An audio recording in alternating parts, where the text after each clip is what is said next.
আসসালামু আলাইকুম, কেমন আছেন সবাই?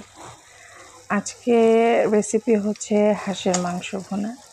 সেটা আপনারা ভিডিও দেখেই বুঝতে পারছেন। এই যে প্রথমে এখানে আমি একদম একটা হাঁস পরিষ্কার করে কেটে নিয়েছি, যদিও আমি কেটে নিইনি, আব্বু কেটে দিয়েছে। তো এখন তেলটা গরম হওয়ার আগেই আমি পেঁয়াজ দিয়ে দিয়েছি একটু তাড়াহুড়া করতে যেয়ে। আচ্ছা, যাই হোক, এখন এখানের মধ্যে একটু একটু করে মশলা অ্যাড করতেছি।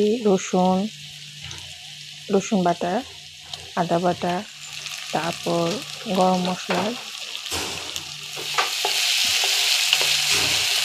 সবগুলো অ্যাড করে একটু নাড়াচাড়া করার পরে আমি আলাদা করে আসলে প্লেটে সব মশলাগুলো নিয়ে নিয়েছিলাম। ধনিয়া, হলুদ গুঁড়ো, মরিচ গুঁড়ো, জিরা, তারপর গরম মশলা গুঁড়ো। আমার আম্মুর একটা স্পেশাল মশলা আছে এটা।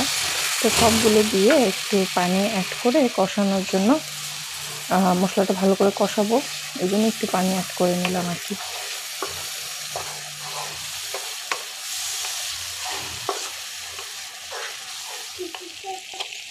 এই মুহূর্তে হাঁসের মাংসগুলো অ্যাড করে দিচ্ছি এখানে। মশলা যেহেতু কষে গেছে, মশলার তেল উপরে উঠে আসছে, তো এই মুহূর্তে হাঁসের মাংসটুকু দিয়ে দিলাম। দিয়ে ভালো করে নেড়ে চেড়ে হাঁসের মাংসটুকু আমি একদম ভালো করে কষাবো।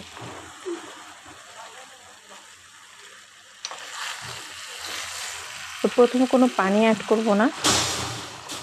এই যে দেখেন, এখানে কষানোর জন্য দিয়েছিলাম যে, এখানে কিন্তু আমি কোনো পানি অ্যাড করিনি। এখানে মাংস থেকে পানি বের হয়ে আসছে। তো অনেকক্ষণ কষানোর পর দেখেন তেল উঠে এসেছে।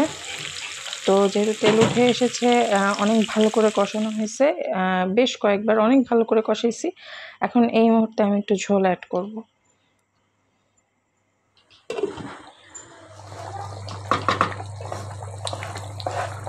অলরেডি ঝোলের বলক চলে এসেছে।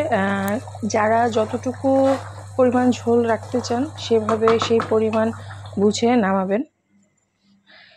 এটা হচ্ছে আমাদের ফাইনাল লুক। আমি খুব একটা গুছিয়ে বলতে পারিনি, আমি জানি। আশা করি আপনাদের ভালো লাগবে। আমাকে কমেন্ট করে জানাবেন কেমন লেগেছে। আল্লাহ হাফেজ।